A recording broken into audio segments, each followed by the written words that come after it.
Hey everybody, welcome to Garrett's Games. We are a podcast and a video series about board games.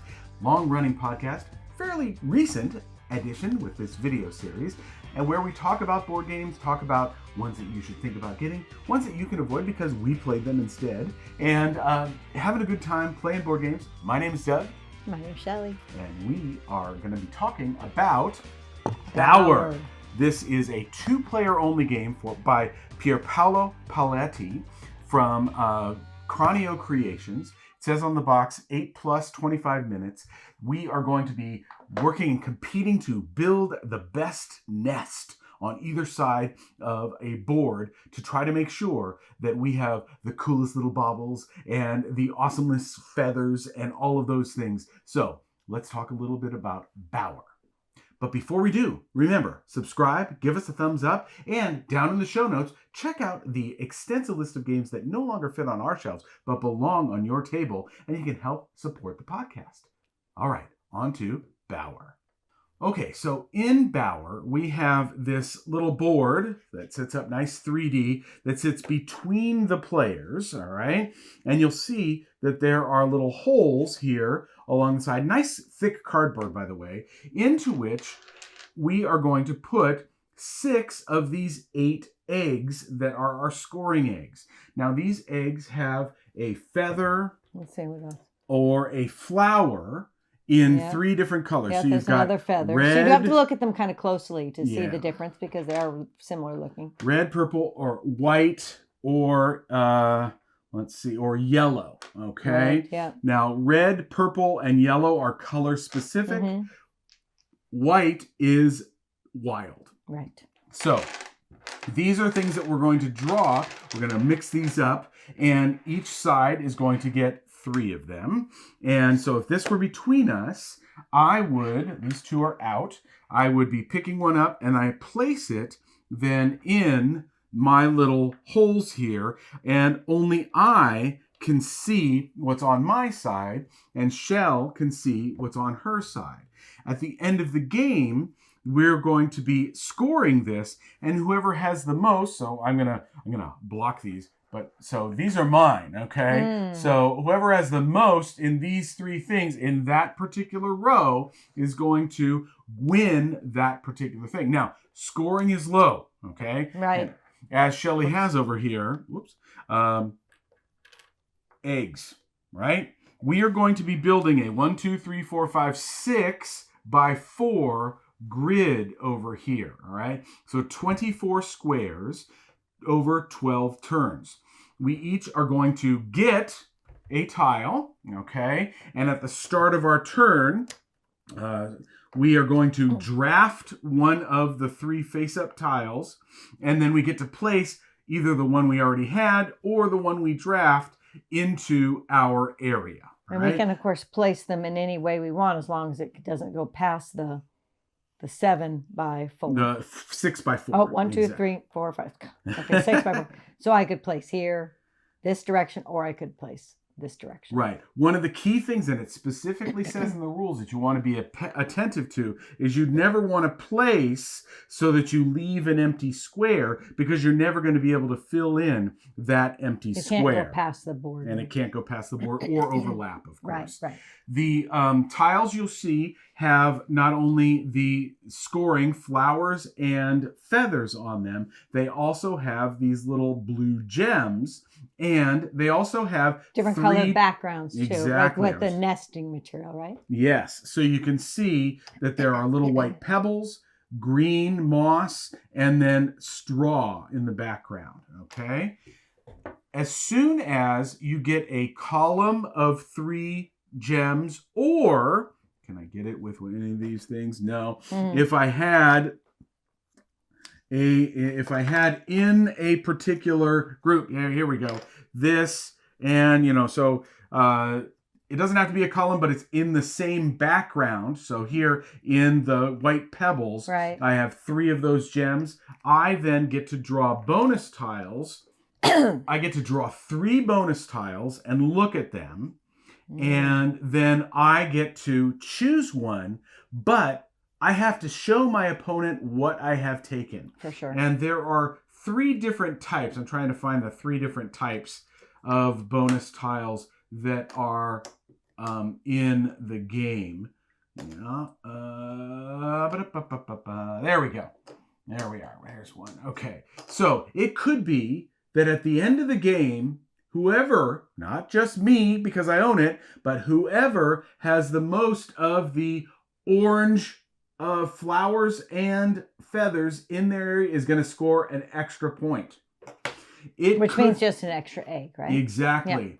Yeah. It could be that I get to swap an egg from the 2 that are left over with one over here so that I can change what's scoring if things have gone poorly for me. That's pretty good. It could be no background on this, but now I could put 2 white feathers and 2 white flowers into 2 different columns that I'd want, okay? So that would be wilds that I could have, but they don't have a background on it.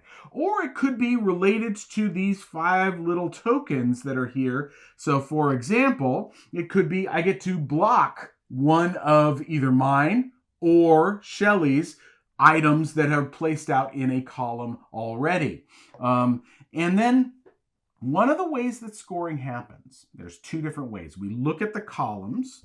So for example, if I had seen, as I did, or I'd figured out that purple feathers are over here, and if I've got 2 purple feathers over here, because I've seen that, oh, Shelley's placing a lot of purple feathers, right? And she's placing out here. Right now, we're tied 2-2, right? And nobody would score there unless there's a tiebreaker, which is whoever has the most shells. Notice there's a little shell for Shelley. The most shells in that particular column. So even though Shelley has 2 feathers and I have 2, now this would be built out, up of to course. 4. But then Shelley would win because she has a shell here and I don't have a shell in that one.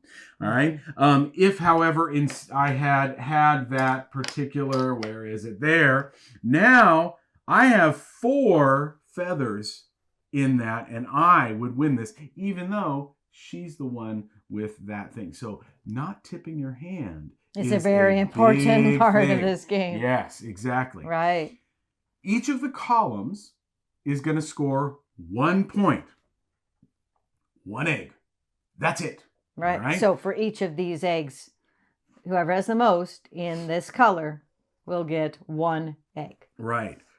Unless, now say Shelley was really devious. And she's like, I'm going to build this up and make it look like, and hopefully Doug doesn't have the yellow flower over here. Make it look like yellow flowers are what I want. And then, she gets there and, maybe it's all, any kind of flower. But then she throws in this one little purple feather down here.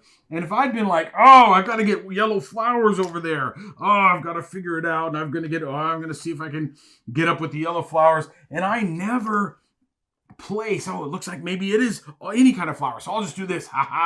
Okay, I don't have any feathers. She wins this with 1 single purple feather. The bonus for that, 2 points.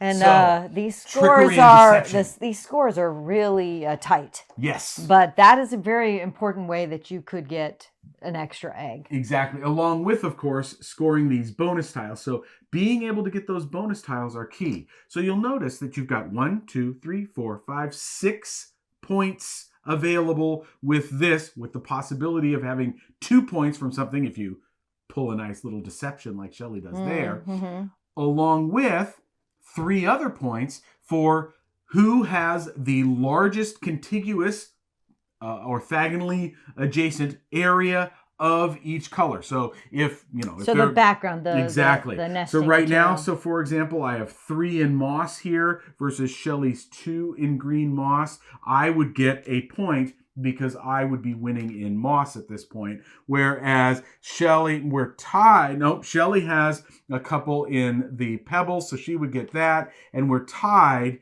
in the straw at this point right now. But we aren't finished, so. But we aren't finished with the way things are. Yeah. Now, you're playing 12 tiles each. possibly having a bonus. Remember, only having one tile in your hand, unless you get something like this, and then that becomes an extra tile that you that's can pretty possibly cool play. too, because then you can have more options in your hand. Exactly. But notice we haven't talked about these ones. Oh, I talked about this one. Yeah. This one's a nice one. So let's see. Shelley could use this nicely right now, because if she were to get... Where is that one? Yeah, it's a little branch, this little thing.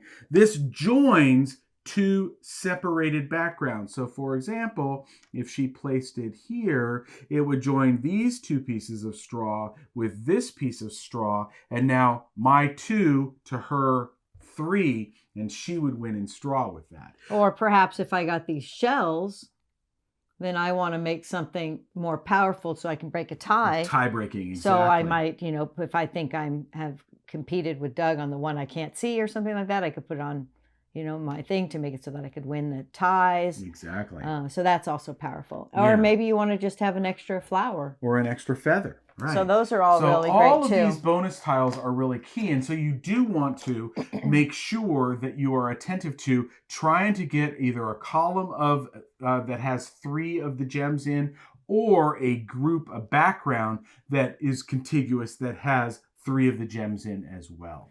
But there's so many things to think about, because you could be working on the backgrounds, you could be working on the gems, but you also have to be working on getting the most, and of course not tipping your hand on what that is. Yeah. So you score the columns. I should say after 12 rounds, where the entire 4x6 grid is filled, you're going to score the columns, score the backgrounds, possibly score a bonus tile, and that's the game. Mm-hmm.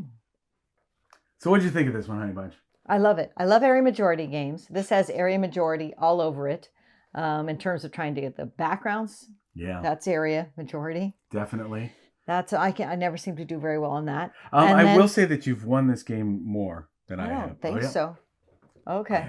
I would say that, you're trying to do the backgrounds, but you're also trying to get the gems. Yes. And into each of the colors. Right. So as well as in the columns. And that's hard too, because not every one of these has gems on them, right? Some have shells and some don't have anything, but some have the color backgrounds that are both the same. Right. There's a couple of those. Yeah, so that's really powerful. And definitely. Yeah, you're trying to figure out what you think the other person has. Yes, you're making the most of the limited choices that you have in terms of tiles, and paying very close attention to what the opponent is looking at and trying to pull off, and maybe pulling off that deception with the one feather. I was able to do it once. I think Shelley, you did it once. I don't think I ever did it, but she still. No. It seemed like we would tie. We tied most of the time with 5. And she would win the tie. 5 points, and then the tiebreaker was most shells. Most shells. Yeah, I did win that way. Yeah, but that doesn't. But you also beat me.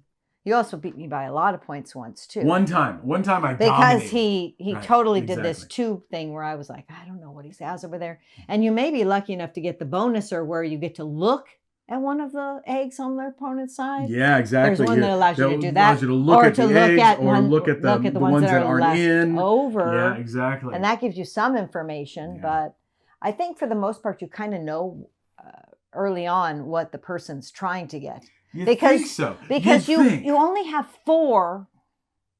So you don't want to pretend it's something else unless you have it. Kind of do. You do, but only if you have that on your side. Right. I know. But then why wouldn't you put it to make your majority? Right. Oh, I know. So it's a lot to. It's a really great. It's a really game. fun little 2-player game. And I will say, these nice thick cardboard, the cool wooden bits for the eggs. The production value is really nice for this. Mm-hmm. So again, that is Bower from Pierpaolo Paoletti and Cranio Creations. A 2-player only, plays in about 20 minutes, and really a solid area majority that we really enjoy. Mm-hmm. All right, guys. That'll do it for this week. We hope you're having a good week, and we hope that you are enjoying these videos. Remember to give us a thumbs up and subscribe so we can keep doing these. Feedback is good. We like hearing feedback. And, of course, down in the show notes, check out that list of games that no longer fit on our shelves but belong on your table. Great way to support the podcast. Listen to us on Sundays. Videos drop on Tuesdays. Take care. We'll see you later. Bye. Bye.